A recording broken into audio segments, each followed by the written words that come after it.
Dear students, आज हम class 9th का चैप्टर 6 लाइन्स एंड एंगल्स की एक्सरसाइज 6.2 का question number first, second and third देखेंगे। क्वेश्चन नंबर फर्स्ट देखिए, in figure 6.28 find the values of x and y. हमें x और y की वैल्यू फाइंड आउट करनी है इस फिगर की हेल्प से। एंड देन शो दैट, और शो करना है ए बी पैरेलल है सी डी के। ए बी पैरेलल है सी डी के, ये हमें शो करना है। तो देखिए सॉल्यूशन क्या है। देखिए ये दोनों लाइन एक दूसरे को इंटरसेक्ट कर रही है, ठीक है।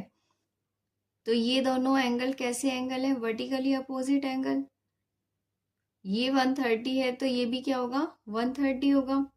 y इक्वल होगा 130 के vertically opposite angle.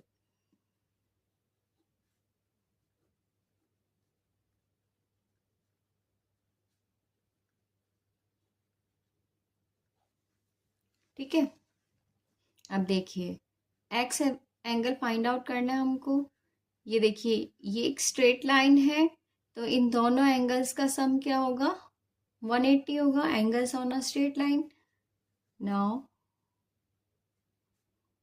x plus 50 is equal to 180 angles on a straight line.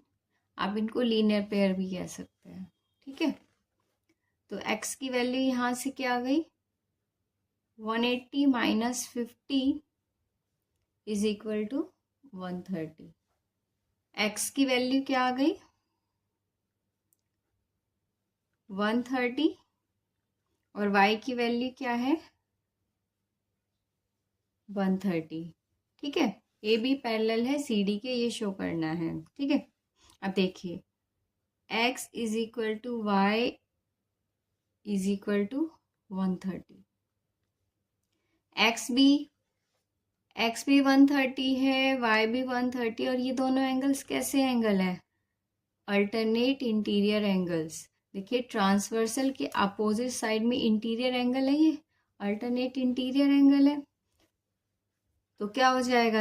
अगर अल्टरनेट इंटीरियर एंगल इक्वल हो तो लाइंस कैसी हो जाती है? पैरेलल हो जाती हैं। ये कैसे एंगल्स हैं? अल्टरनेट इंटीरियर एंगल्स, ठीक है। देयरफॉर ए बी पैरेलल हो जाएगी सी डी के। अब देखते हैं question number 2। In figure if A B parallel to C D parallel to E F and y ratio z is equal to 3:7, find x। क्वेश्चन में कहते हैं ए बी पैरेलल है सी डी के और सी डी पैरेलल है ई एफ के। y और z का रेशियो गिवन है, हमें x की वैल्यू फाइंड आउट करनी है। तो देखिए सॉल्यूशन। देखिए x y और z का रेशियो गिवन है हमें, तो हम क्या कर लेते हैं? Late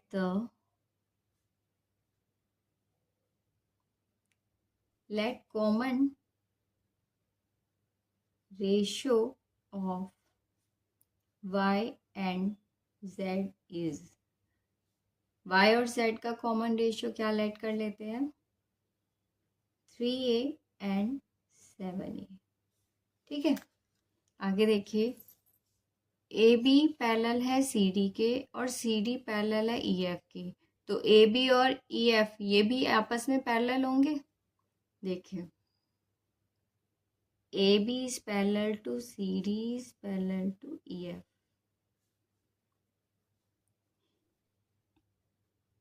lines parallel to a single line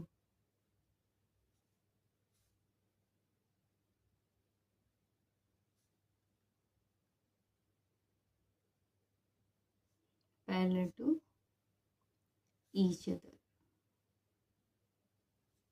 देखिए ये लाइन इसके पैरेलल है और ये लाइन इसके पैरेलल है, तो ये भी आपस में पैरेलल होंगी। ठीक है। अब देखिए, अगर ए बी पैरेलल है ई एफ के, ए बी पैरेलल है ई एफ के, तो एक्स और वाई, एक्स और जेड, ये दोनों एंगल कैसे एंगल होंगे?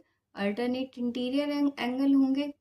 तो एक्स इक्वल होगा जेड के,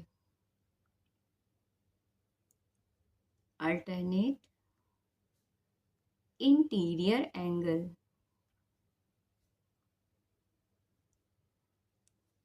ठीक है। ए बी और सी डी लाइन में एक्स और वाई कैसे एंगल है? को इंटीरियर एंगल है। तो इनका सम क्या होगा? 180 होगा। Now x plus y is equal to 180, को इंटीरियर एंगल्स। ठीक है। अब देखिए, एक्स की वैल्यू क्या थी? एक्स प्लस वाई की वैल्यू क्या थी? यहाँ से 3a पुट कर दें। अब देखिए, x इक्वल है z के, और z की वैल्यू क्या है? 7a। तो x की जगह पर रख दें 7a plus 3a is equal to 180। यहाँ लिख देते हैं x plus z, x is equal to z is equal to 7a। ठीक है। तो यहाँ से 10a is equal to 180, a की वैल्यू क्या आ गई? 180/10 इज इक्वल टू 18। ठीक है। अब a की वैल्यू को अगर हम यहाँ पुट कर दें, a के प्लेस पर पुट कर दें, तो हमें क्या मिल जाएगा? x की वैल्यू मिल जाएगी। देखिए, x is equal to 7a है। ठीक है। x is equal to a की प्लेस पर वैल्यू पुट कर दें, और x की वैल्यू क्या आ जाएगी? 126। अब देखिए question number 3। In figure, if A B parallel to C D, A B parallel है सी डी के, E F perpendicular to C D, E F C D पर परपेंडिकुलर है, and angle G E D, angle G E D, ये complete angle हमको क्या दिया है? 126 दिया है। फाइंड करना है एंगल ए जी ई, ये एंगल फाइंड आउट करना है। एंगल जी ई एफ, ये एंगल फाइंड आउट करना है। एंड एंगल एफ जी ई, ये एंगल फाइंड आउट करना है। ठीक है। तो देखिए सॉल्यूशन, देखिए ए बी पैरेलल है सी डी के, यह हमें गिवन है, और ये ट्रांसवर्स इनको कट कर रही है। तो ये angle A G E equal होगा एंगल जी ई डी के, देखिए ये एंगल इसके इक्वल होगा। अल्टरनेट इंटीरियर एंगल है ये, अल्टरनेट इंटीरियर एंगल। ठीक है। देखिए ये दोनों पैरेलल लाइन है, और उसको एक ट्रांसवर्सल क्या कर रही है? इंटरसेक्ट कर रही है। तो ट्रांसवर्सल के अपोजिट साइड में ये जो इंटीरियर एंगल है, ये कैसे एंगल्स हैं? अल्टरनेट इंटीरियर एंगल्स हैं। ठीक है। अब आगे देखिए क्या, ये एंगल कितना है? 126 है, तो ये भी कितना होगा? 126 होगा। Therefore angle A ji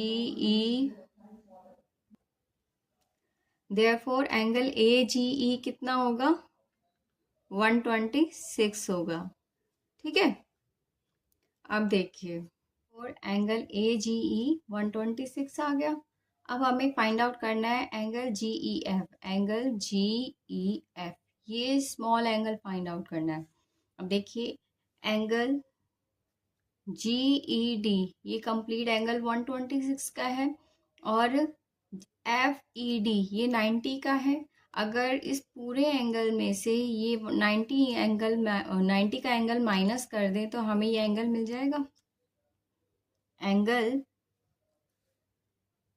GED is equal to angle GEF plus angle FED। देखिए ये कितना है, 126 है, ये हमें फाइंड आउट करना है और ये 90 का है। ठीक है, ये वहाँ जाकर माइनस का हो गया angle GEF, therefore angle GEF कितना आ गया हमारे पास, 36 डिग्री। ठीक है, अब आगे हमें फाइंड आउट करना है क्या, एंगल FG और E, ये एंगल फाइंड आउट करना है अब हमें। तो देखिए ये एक स्ट्रेट लाइन है, इस स्ट्रेट लाइन पर इन दोनों एंगल का सम क्या होगा, 180 होगा। और देखिए लीनियर पेयर फॉर्म कर रहे हैं, ये इन दोनों एंगल्स का सम क्या होगा, 180 होगा। नाउ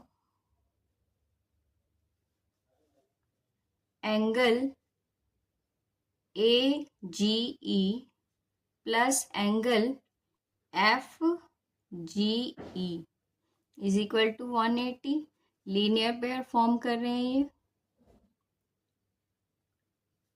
ठीक है, ये देखिए हमारे पास कितना था, 126, ये हमें फाइंड आउट करना है। FGE is equal to 180, angle FGE is equal to, ये वहाँ जाकर माइनस का हो जाएगा, therefore angle FGE is equal to 54।